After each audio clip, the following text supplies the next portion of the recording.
Bonjour tout le monde, bienvenue à notre studio Gator U. Merci à tout le monde qui sont avec nous aujourd'hui. Alors, moi, je me présente pour ceux qui ne me connaissent pas, c'est Jonathan, votre représentant Alliance de la Rive-Sud et de l'Est de Montréal. Avec moi aujourd'hui, Luc, que vous connaissez tous. Luc, à toi. Bonjour Jonathan. Bonjour. Bonjour tout le monde. Donc, pour ma part, évidemment, tout le reste de la province du Québec ainsi que les Maritimes, c'est mon territoire. Donc, cette semaine, les désastres du sable polymère, un guide sur ce qu'il ne faut pas faire. Exactement. Alors, le désastre des sables polymères, qu'est-ce qu'un fer-angle et un morceau de bois font sur la table aujourd'hui, Luc? Bien, Jonathan, tu crois que ces matériaux de construction-là, un morceau de bois et puis un fer-angle, n'ont rien à faire avec le fameux sable polymère? Ben écoute, c'est des matériaux de construction, là, mais sinon, je ne vois pas vraiment le lien. Écoute, c'est de très bons matériaux de construction, mais ce qui est important de savoir ici, c'est que si jamais ces matériaux sont exposés aux éléments, eh bien, on pourrait avoir des problèmes. Oui, exact. Donc, exposé aux éléments, on risque de voir des transformations. On le rappelle, là, qui est notre pire ennemi en aménagement paysager? Eh bien, c'est l'eau. Donc, comme on le voit ici, notre morceau de bois, s'il est immergé ou soumis à énormément d'eau, bien évidemment, il va finir par se désintégrer. On voit même la mousse ici qui a commencé à pousser. Et pour ce qui est de notre fer-angle à métal, eh bien, c'est la rouille qui s'en empare. Alors, ça affaiblit nos matériaux et on peut se retrouver avec des problèmes. Oui, exact. Alors, je pense que ce qu'il y a à comprendre ici, c'est que si le sable polymère est installé de la bonne façon, ben, tout le monde est heureux. Mais si l'application n'est pas conforme, ben, on risque de se diriger vers les problèmes. Alors, aujourd'hui, on va vous montrer comment vous tenir loin de ces problèmes-là. Absolument. Donc, rappelons-le, qu'est-ce que le sable polymère? Donc, pour bien résumer, c'est un sable qui est calibré, mélangé avec des polymères, donc votre fameuse colle, comme plusieurs l'appellent. Et lorsque votre produit va être activé, eh bien évidemment, c'est à ce moment-là que votre joint va devenir dur lorsqu'il va sécher. C'est ce qui va assurer le blocage entre chacune des unités de pavé. Donc, tout ça dans le but de prévenir l'apparition de petits chemins de fourmis, d'insectes qui pourraient s'infiltrer, la pousse de mauvaises herbes et même prévenir contre l'érosion un peu après.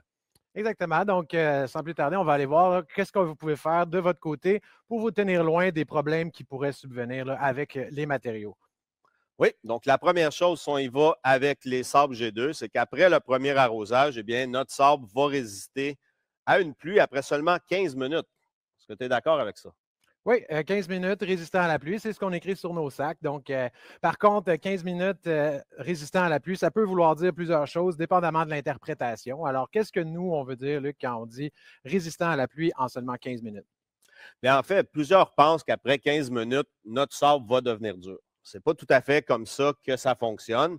Donc, résistant après 15 minutes, c'est plutôt que votre sable va devenir collant, cohésif, et puis qu'il va résister à une pluie qui pourrait survenir tout de suite après votre installation. Et lorsque le soleil va revenir, le beau temps, eh bien, c'est à ce moment-là que le tout va durcir. Exact. On a un petit graphique à vous présenter, je pense, qui nous illustre un peu ce que tu nous expliques. Alors, lorsqu'on mentionne technologie rapide, on dit résistant à la pluie en 15 minutes. On pourrait aussi dire une prise rapide qui est étroitement reliée à la température et l'humidité. Alors, finalement, le joint est complètement sec. C'est seulement à ce moment-là qu'on va avoir un joint qui a complètement durci. Effectivement. Donc, si le joint n'a pas pu sécher complètement, bien évidemment, il ne sera jamais dur. Donc, il faut s'assurer qu'on ait toujours une bonne pente sur vos chantiers de façon à ce que les eaux de surface puissent bien s'écouler. Yes. Alors, qu'est-ce qu'on a ici, Luc? Je pense que tu veux nous faire une petite démonstration. Oui, donc ici, on a un premier insert de plastique qu'on a fabriqué, en fait, où en fait, on a enlevé un joint là, qu'on avait sur un présentoir. Donc, comme vous pouvez le voir, le joint est très solide, très dur. Et si on applique une bonne force, bien évidemment, il finit par se casser. Alors qu'ici, on a un joint qui est mouillé. Donc, comme vous pouvez voir, très flexible. On peut même le tordre sans jamais qu'il se casse. Donc, c'est la vraie fonction du sable polymère. Donc, lorsqu'il est mouillé, il est flexible et lorsqu'il est sèche, il est dur. Donc, le réel problème, par contre, sur vos chantiers, c'est plutôt lorsque votre sable reste détrempé. Donc, que ce soit pour une longue période de temps, voire une semaine, un mois, bien, c'est à ce moment-là qu'il y a des possibilités, comme notre morceau de bois de tantôt, que notre joint puisse se désintégrer. Donc, ce qu'on veut, c'est plutôt que le sable polymère fasse un cycle. Donc, qu'il soit sec, mouillé ou dur, souple, dur, souple. Donc, ce cycle pourra se répéter plusieurs fois, voire des millions de fois, mais le problème, c'est plutôt lorsque ce cycle pourrait être interrompu. Exactement. Alors, c'est un problème bien réel. On a un graphique à vous montrer là-dessus qui démontre bien là, le cycle des sables polymères. Lorsqu'on installe le sable, le cycle a débuté. On va voir les différentes étapes que vous pouvez voir à l'écran. Luc, est-ce que tu voudrais nous en parler? Oui, donc après son arrosage, bien, comme on l'a dit, il va durcir et doit durcir. Si on a une pluie soudaine qui arrive, eh bien, il va se ramollir. Et si jamais on aurait une craque qui apparaît, eh bien, maintenant, il va s'auto-réparer. Donc, lorsque le soleil ensuite revient, eh bien, évidemment, le sable va redurcir. Et encore une fois, ce cycle peut se répéter plusieurs fois, mais le problème, c'est que si jamais il s'interrompt. Exact. Et quand le cycle est interrompu, c'est donc dire qu'on a eu des conditions qui sont extrêmes. Alors, dans la vraie vie, ce qu'on risque de voir, c'est peut-être pas que les joints sont complètement dans l'eau comme ça, mais on risque de voir par contre la base qui est submergée dans l'eau. Absolument. Donc, il y a plusieurs façons pour vous de construire vos systèmes au niveau de vos chantiers. Donc, que ce soit pour un patio, un trottoir ou même une entrée d'auto. Donc, on a des fondations qui vont absorber l'eau plus facilement que d'autres. Alors, on va regarder aujourd'hui une construction sur une dalle de béton. Donc, on en voit de plus en plus. Donc, c'est ce qu'on appelle le recouvrement dans le jargon. Exact. Donc, on va parler d'une fondation qui est très solide, où on va avoir très peu de mouvement au niveau du sol. Oui. Donc, par contre, ce qu'on risque de voir, c'est que l'eau a très peu de façon de s'évacuer dans ce moment-là. Absolument. Donc, la solution, je pense que ça va être de faire des trous de drainage. Exact. Alors, dans notre dalle de béton. Oui, justement, j'ai ici avec moi pour ce faire une drill avec une mèche d'un demi-pouce. Oui. Un demi-pouce, c'est pas très grand. Non. Mais je pense qu'on a besoin plus d'un trou de 2 pouces de diamètre de façon à ce qu'on ait une meilleure évacuation des eaux. All right. Alors, pour ce qui est des trous de 2 pouces de diamètre, on veut vraiment s'assurer qu'ils soient à tous les 3 pieds, donc en forme de grillage, en débutant par le bas vers la partie la plus haute, afin de s'assurer qu'on ait l'égouttement des eaux se fasse là, au niveau plus bas de votre construction et retourne au sol naturel. Toutefois, si jamais vous avez un sol instable, comme on l'appelle si bien la glaise, à ce moment-là, peut-être auriez-vous besoin de regarder une autre alternative, puisque celle-ci retient l'eau. Donc, les trous doivent être ensuite remplis de pierres nettes, donc d'un quart jusqu'à peut-être 3 quarts.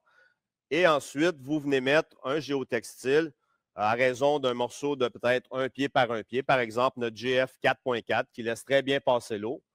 Et ensuite, ça empêche tout ça de faire en sorte qu'aucun débris ne vienne bloquer nos orifices.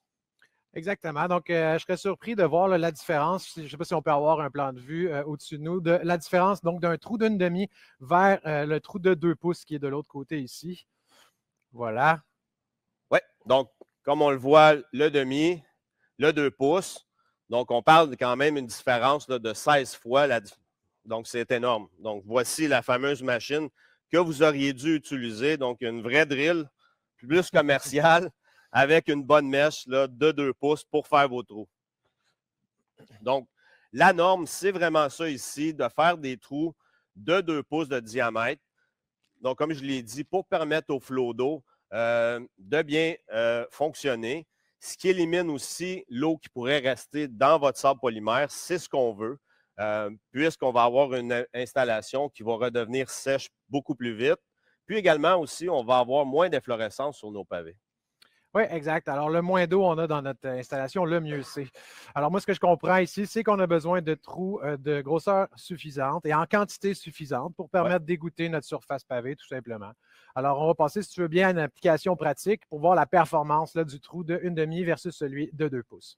Oui, exactement. Donc, ici, on a une simulation, évidemment, représentative d'un patio sur dalle de béton sur laquelle on est venu faire le pourtour avec des pavés qu'on a collés. Alors ensuite, bien, il nous suffit simplement de remplir le milieu pour compléter notre projet. Alors, c'est la réalité.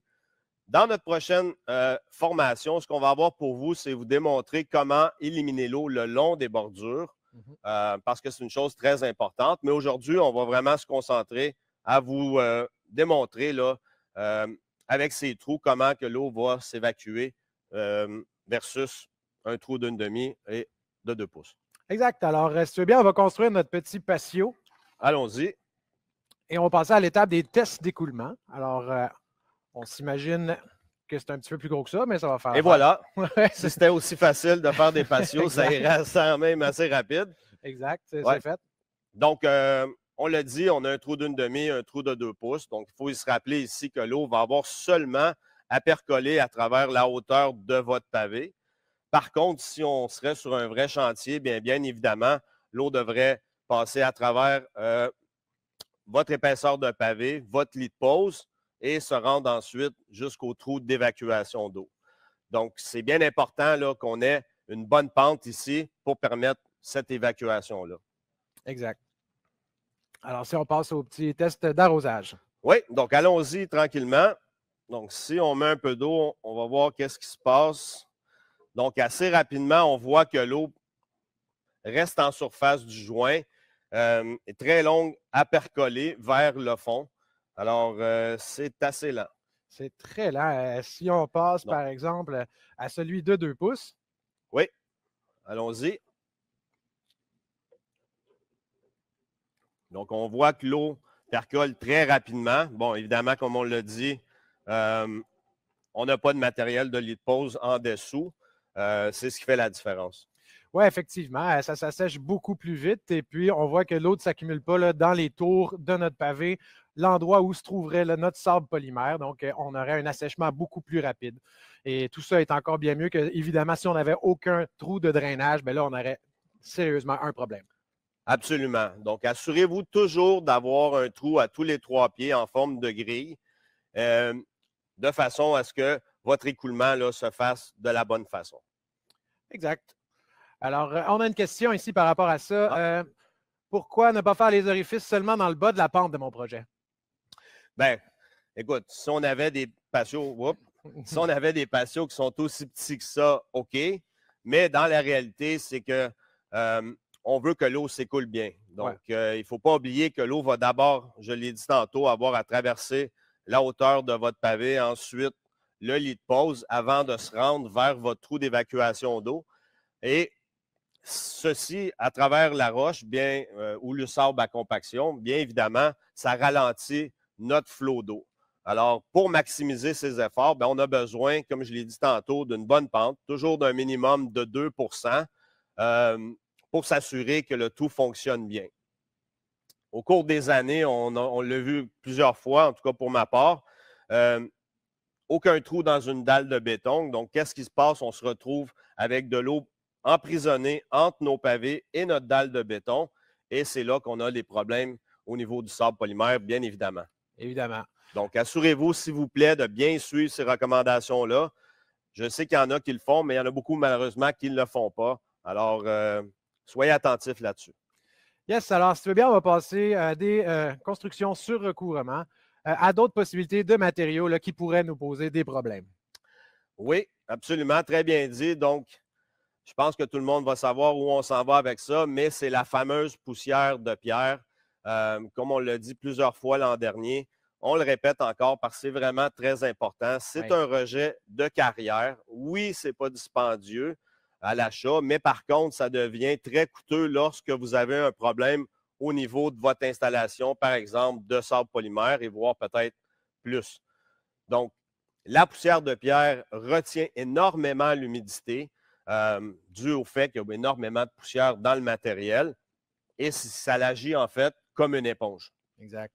Donc, qu'est-ce qui se passe? C'est qu'on se ramasse avec un bassin d'eau directement sous nos pavés et le joint est pour la plupart du temps tout le temps humide. Alors, on peut aussi dire que quand l'hiver va arriver à l'automne, si cette masse d'eau est dessous vos pavés est là, bien, qu'est-ce qui va se passer lorsque ça gèle? Bien, on va avoir un mouvement évident et ça risque de tout défaire votre système. Alors, ce n'est pas vraiment ce qu'on veut. Non, exactement. Là, on vous a préparé des petits tests pour voir la performance de cette fameuse poussière. Ouais. Et ça va vous montrer aussi quel type de lit de pose on devrait vraiment utiliser, en fait. Alors, Ouais. voyons. Ici, on a l'eau qui s'écoule dans la poussière de roche. Oui, donc on a un bassin qui est construit avec du 0,3 et un lit de pose en poussière de roche. Donc, évidemment, le pavé sur le dessus. Donc, comme on voit en arrosant, c'est assez lent. Effectivement, là, on voit l'eau qui percole dans la poussière lentement. Par contre, on voit aussi l'eau qui remonte contre les parois. Donc, ce n'est pas une bonne nouvelle. Ce serait là où se trouveraient nos joints de sable polymère, ce qui nous indique qu'ils seraient complètement détrempés. Absolument. Donc, également, comme vous le voyez maintenant, on a un bassin qui a été constitué de 0,3 encore, mais un lit de pose en sable à compaction ou un sable à maçonnerie, donc avec des particules plus grosses, angulaires.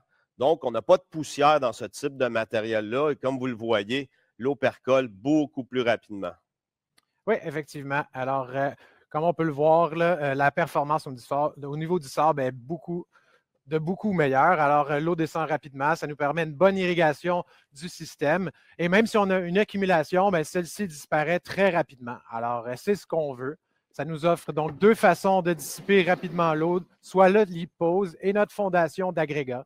Ça va nous éviter, comme bien entendu, une accumulation d'eau sous nos pavés, évitant encore une fois les désastres. Alors, l'élément à retenir, s'il vous plaît, là, pas de poussière de pierre, messieurs, dames, comme lit de pose, parce qu'on peut voir à la ligne bleue que vous avez vue à l'écran que l'eau était toujours présente à la fin du test, donc un écoulement là, vraiment pas efficace.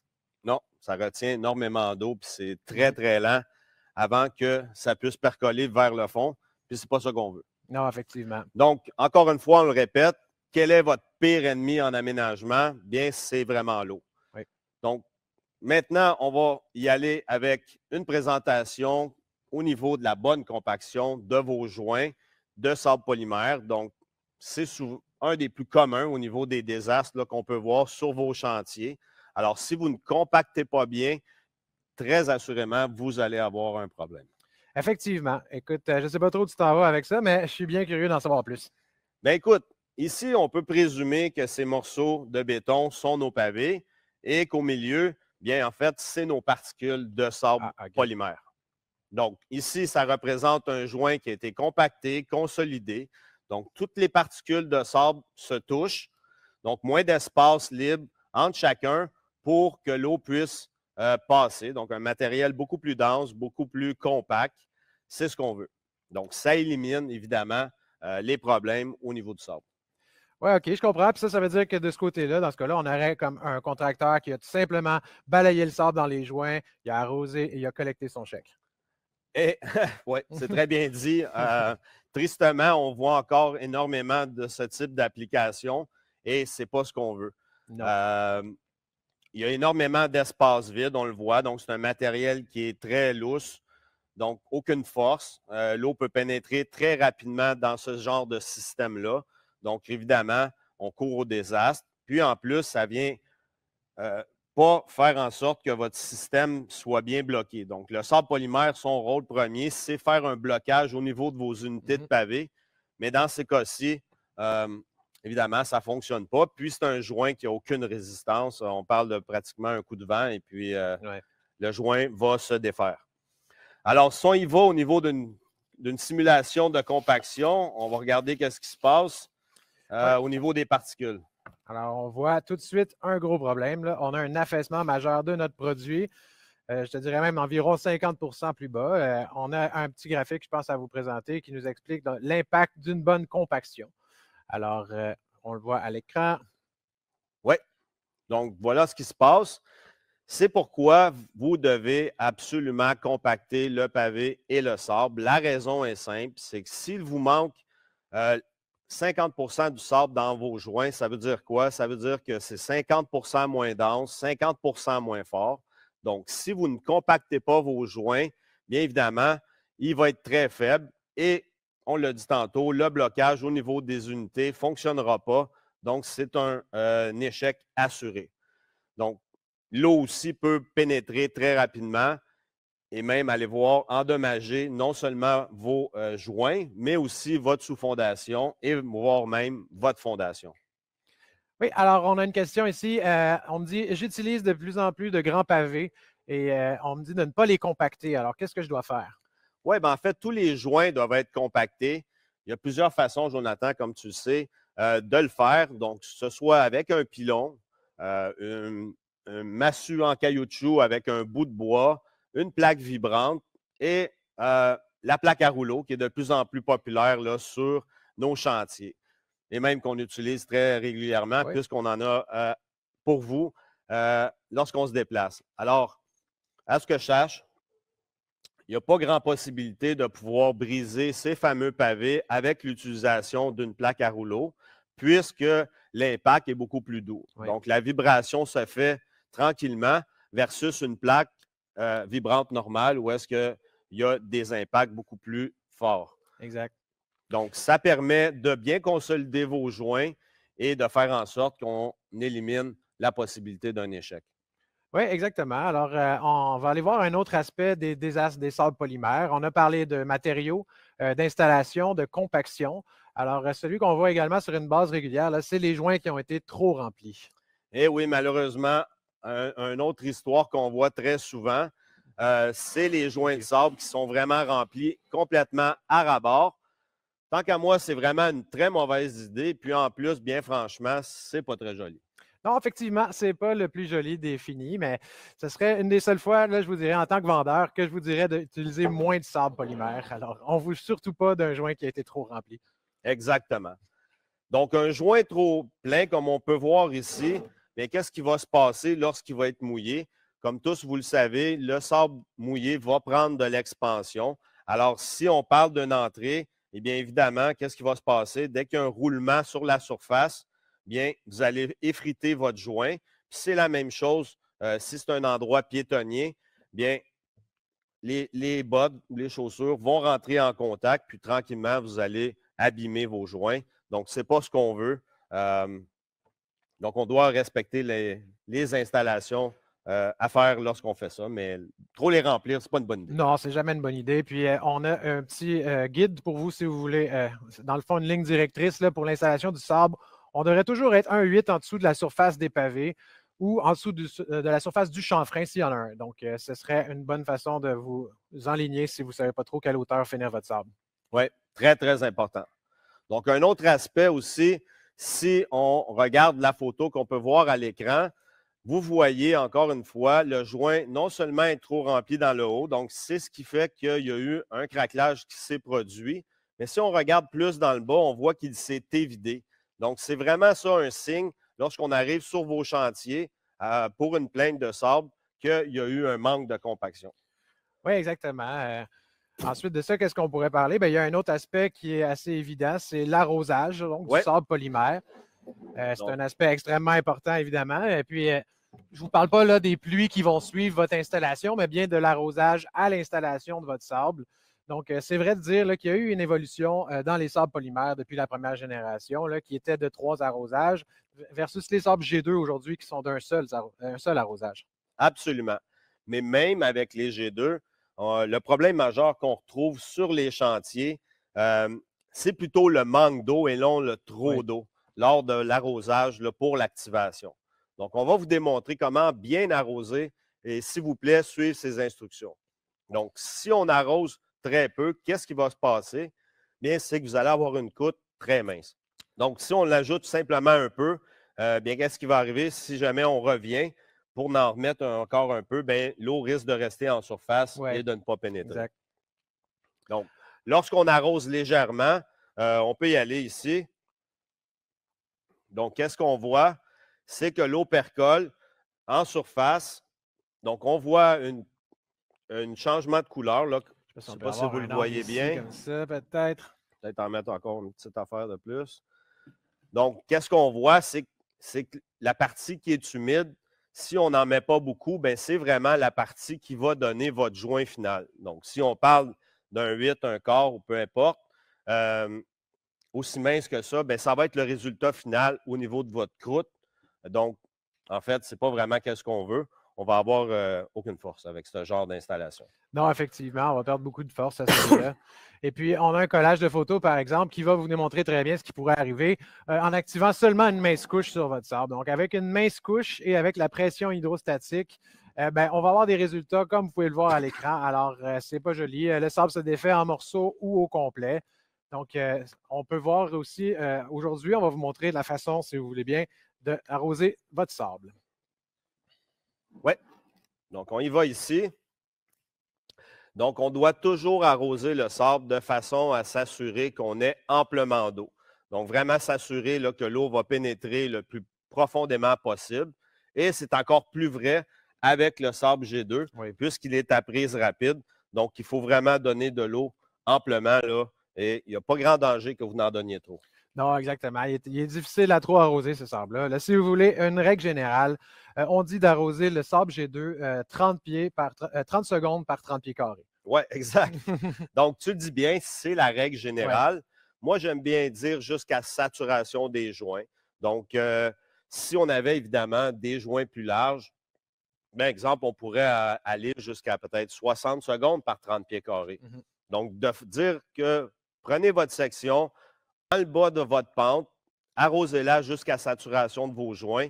Ensuite de ça, vous changez de section et ensuite, vous continuez de monter vers le haut de la pente de votre construction. Et de cette façon-là, tout va bien aller. Oui, exact. Alors, si tu veux bien, on va démontrer ici l'arrosage pour un joint parfait. Alors, on y va.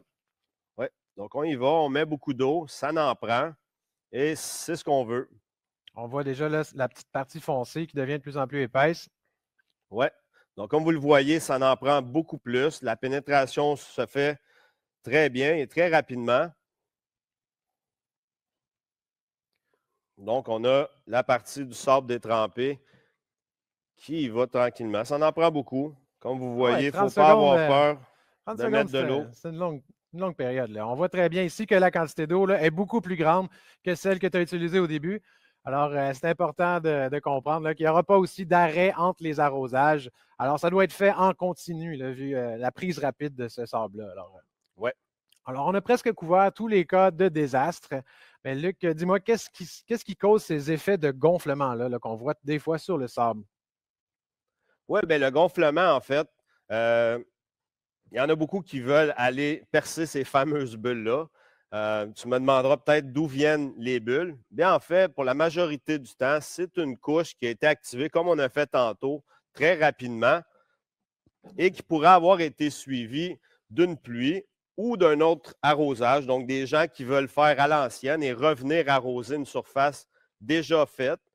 Ce qui se passe, c'est que l'eau reste en surface. Alors, c'est un problème final, mais il ne faut pas oublier que ce n'est pas un problème au niveau du matériel, donc le sable polymère. Non, exactement. D'ailleurs, à ce sujet-là, j'ai ici 2 morceaux de bois avec de la peinture qui a été appliquée. Alors, on voit qu'il y a eu des problèmes ici dû à différents éléments. Là.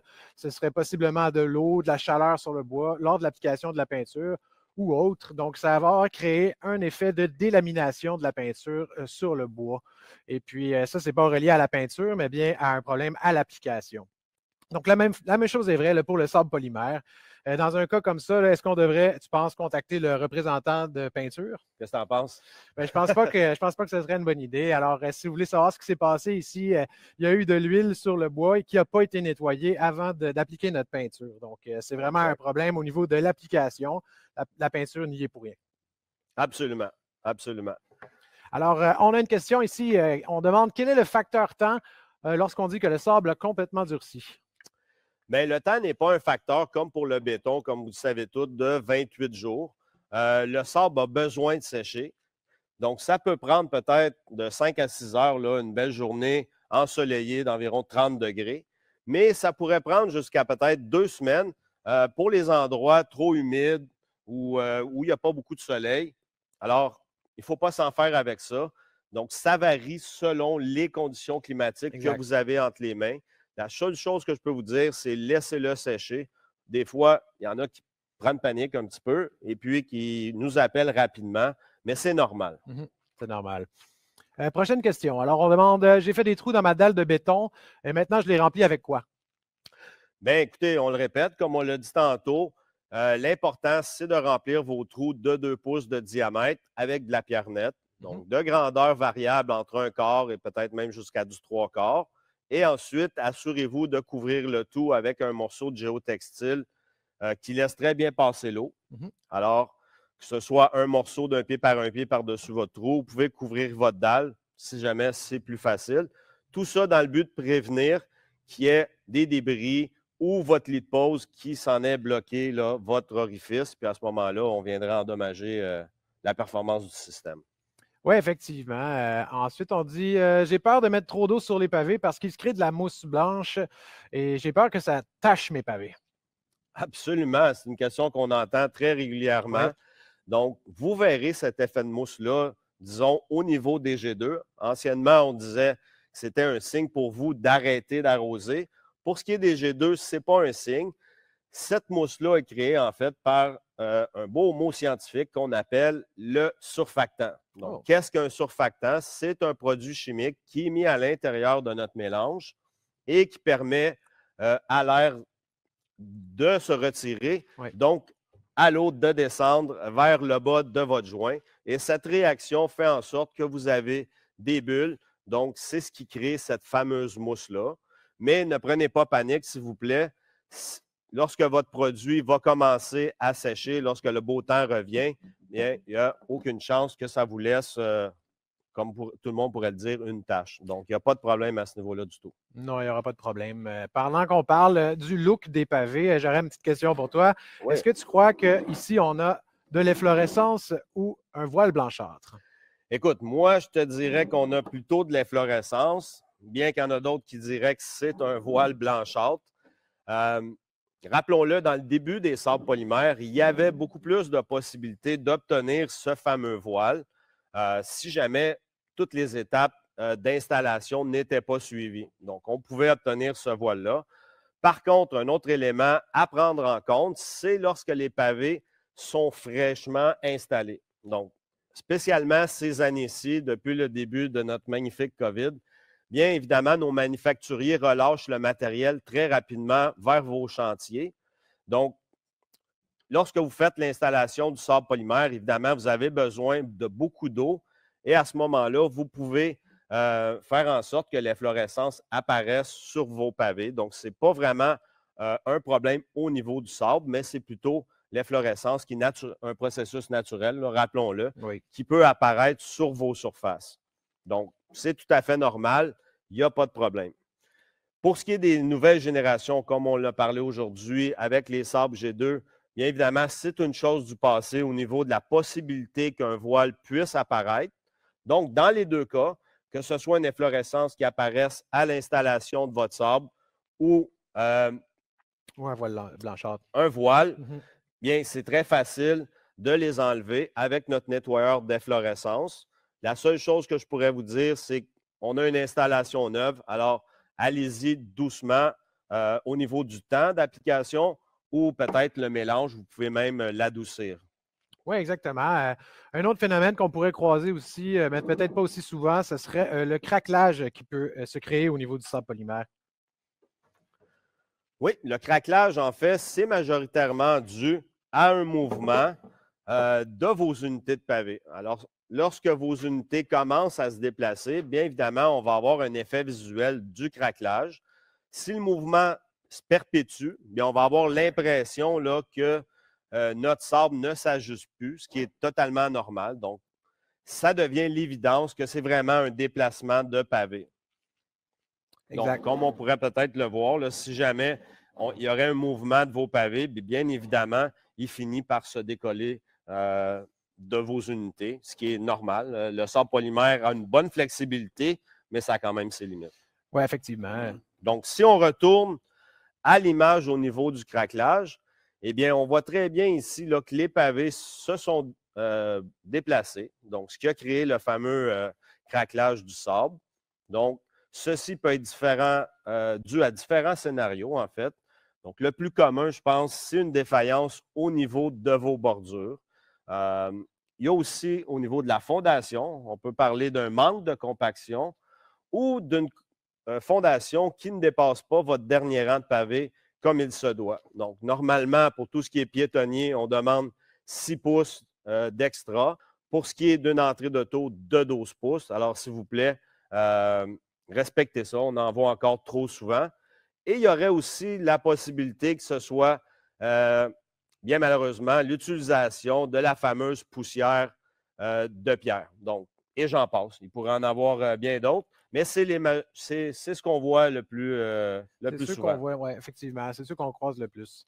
Alors, Ouais. on a une question ici. On dit est-ce que votre sable polymère est perméable et est-ce que l'eau s'infiltre sous les pavés lorsqu'il a durci? Bien, en fait, le sable polymère n'est pas vraiment perméable. Au contraire, lorsqu'il est sec, il va rejeter l'eau plutôt. Donc, l'eau s'infiltre sous vos pavés. Alors, il y a différentes façons que l'eau puisse s'infiltrer. Donc, que ce soit le long de vos bordures. Par exemple, si on a une pente négative vers notre installation, bien, c'est chose qui peut arriver. Donc, chose certaine, la majorité des surfaces de pavés auront une valeur d'humidité plus ou moins élevée là, en dessous. Effectivement. Donc, le sable polymère, il est très résilient, il pardonne beaucoup. Il est couvert d'une garantie de 15 ans pour ce qui est de nos produits. Mais bien évidemment, si le tout repose avec un bassin d'eau en dessous, bien, c'est une autre histoire. Qu'est-ce que tu en penses? Oui, je pense que c'est une autre histoire dans ce temps-là. On ne peut pas faire grand-chose. On demande ensuite quel produit est recommandé pour installer entre le pavé et la bordure? Bien, en fait, on ne devrait pas vraiment avoir de joint là, entre le pavé et votre bordure. Une bordure doit être le support final qui va offrir votre blocage latéral qu'on désire. Donc, vraiment, il doit être bien à côté là, sur le côté de votre pavé. Donc, on ne devrait pas vraiment avoir là, de joint à faire à ce niveau-là. Oui, absolument. Donc, je vous invite aussi à aller télécharger, comme vous le voyez à l'écran, nos guides. On a d'excellents documents pour vous qui vous permettent d'avoir énormément d'informations à portée de main. Donc, s'il vous plaît, profitez-en. Alors, merci à tous. Merci, Jonathan. Merci. Et à bientôt. À bientôt.